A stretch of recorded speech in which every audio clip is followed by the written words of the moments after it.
आप सभी को जोहार। मैं एंजल लकड़ा, केंद्रीय सरना समिति प्रवक्ता, और आज मैं आप लोगों को ऐसी सच्चाई से रूबरू कराने वाली हूँ जो बहुत बड़ी गलतफहमी बन चुकी है आदिवासी समाज में भी और कुर्मी समाज में भी। तो आज मैंने एक वीडियो देखा है, बिरसा न्यूज करके एक चैनल है जिसमें एक युवक हमारी आदिवासी बेटी निशा भगत दीदी को बहुत अपशब्द कहा जा रहा है, गालियां दिया जा रहा है। पहली बात तो भैया आप ये बताइए कि आप जो कह रहे हैं, आपके घर में या आपके बड़ों ने आप लोगों को यही परवरिश दी है। आप कहते हैं कि निशा भगत पूरे झारखंड के माहौल को खराब कर रही है, तो आप लोग तो फिर आबाद कर रहे हैं। इतनी अच्छी अच्छी बातें, इतनी अपशब्द बातें जो कर रहे हैं आप, तो उससे आबाद हो जा रहा है हमारा झारखंड। पहले आप तमीज और लहजा सीखिए बोलने का, कि एक आदिवासी बेटी के बारे में आप बात कर रहे हैं, और सिर्फ आदिवासी बेटी नहीं, दुनिया की कोई भी बेटी होगी, आप किसी भी बेटी के बारे में इस तरह का बात नहीं कर सकते। और मैं आप लोगों को एक बात बताना चाहती हूँ, ये जो कह रहे विधानसभा के सामने तुम जो बाहर बैठकर रो रही थी, तो तुमको कौन मदद करने गया था? मेकअप लगा के जाती, कोई चिंता नहीं है मेकअप उसका। विधानसभा के सामने वो रो नहीं रही थी, विधानसभा वो गई ही नहीं है। पहले आपको मैं बता दूं वो कहां गई थी। राजभवन के सामने बैठ के रो रही थी। रोना जायज था, क्यों नहीं रोएगा इंसान? मैं भी रोई हूं, बिलखी हूं, मुझे भी बुरा लगा है। और क्यों रोई थी? अपने समाज के लिए। इतने दूर से 11 तारीख से लेकर 15 तारीख तक हम लोगों ने पैदल यात्रा किया है। क्यों? पेशा कानून को लागू करने को लेकर के महा आंदोलन किया था, जिसमें बहुत से आदिवासी भाई बहनों का हमारा साथ रहा और उन लोगों का भी साथ रहा। अब बताइए, किसी की उम्मीद है कि पेशा कानून लागू हो जाए, और वहां पे आने के बाद हमें पता चलता है कि राज्यपाल महोदय जी से हमें मिलने का एक पर्याप्त समय नहीं मिल पाया। हमें पता ही नहीं है कि हम उनसे मिलेंगे या नहीं मिलेंगे। मैंने कितनी बार जानने की कोशिश की, लेकिन ये चीज क्लियर ही नहीं हो पाया कि राज्यपाल महोदय से मिलना है या नहीं मिलना है। शाम के टाइम पे पता चलता है 3-4 बजे के अराउंड में कि राज्यपाल जी से मिलने का कोई निर्धारित समय तो लिया ही नहीं गया था। वहां पे जाके हम बहने टूटे। निशा भगत दीदी का रोना जायज था, क्योंकि वो अपने समाज के लिए लड़ रही थी और रो रही थी। हमें बुरा लग रहा था कि हम अपने ज्ञापन को सौंप नहीं पाएंगे। इतनी मेहनत करने के बाद भी हमें राज्यपाल महोदय से मिलने का समय नहीं मिल पाया। वो थक हार के जेल कैंप पार्टी के नेता विधायक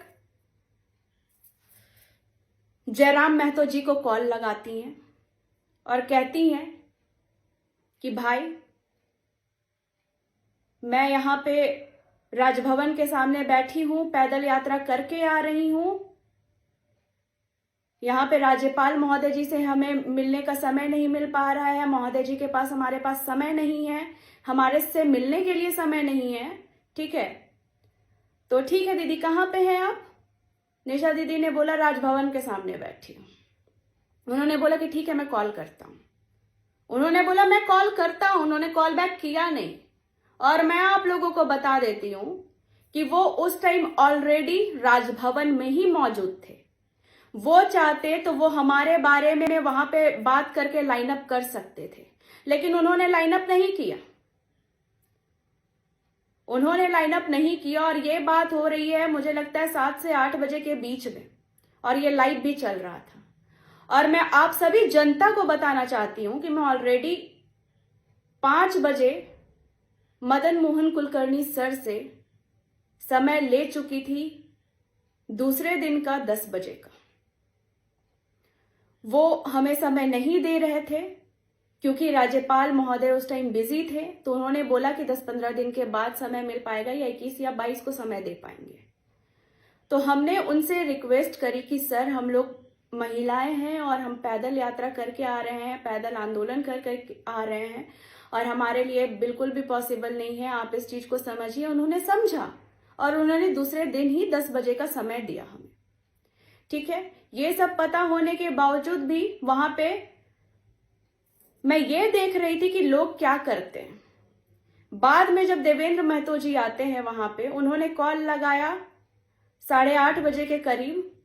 निशा दीदी भी चाह ली थी कि जब तक हमें समय नहीं मिलेगा तब तक हम यहां से हिलेंगे नहीं, रात भर चाहे क्यों ना यहां पे बैठना पड़े। उन्होंने मदद के लिए तो अपने भाइयों को ही फोन लगाया था, जो उन्हें दीदी दीदी हमेशा कहते थे। तो आप ये बताइए कि जब अगर देवेंद्र महतो जी वहां पे आए, जब उन्होंने कॉल किया, जब आप लोगों ने इतनी ही क्लिपिंग्स को लगा लगा के अगर ये बातें करी हैं, तो आप लोगों को ये चीज भी पता होना चाहिए कि वो क्लिपिंग्स जो था, ये क्लिपिंग्स और भी था, जहां पे बात होती है कि 10 बजे का समय तो ऑलरेडी मिल चुका है इन लोगों को, आदिवासी समाज को, केंद्रीय सरना समिति को हम लोगों ने 10 बजे का समय दे दिया है। बात वहीं पे खत्म हो जाती है। मैंने समय ले लिया था और वो समय लेने के लिए मैंने ही सर से बात की थी अपने मुंह से, ठीक है, बिना किसी पैरवी के, बिना किसी ये के, मैंने डायरेक्ट बात की।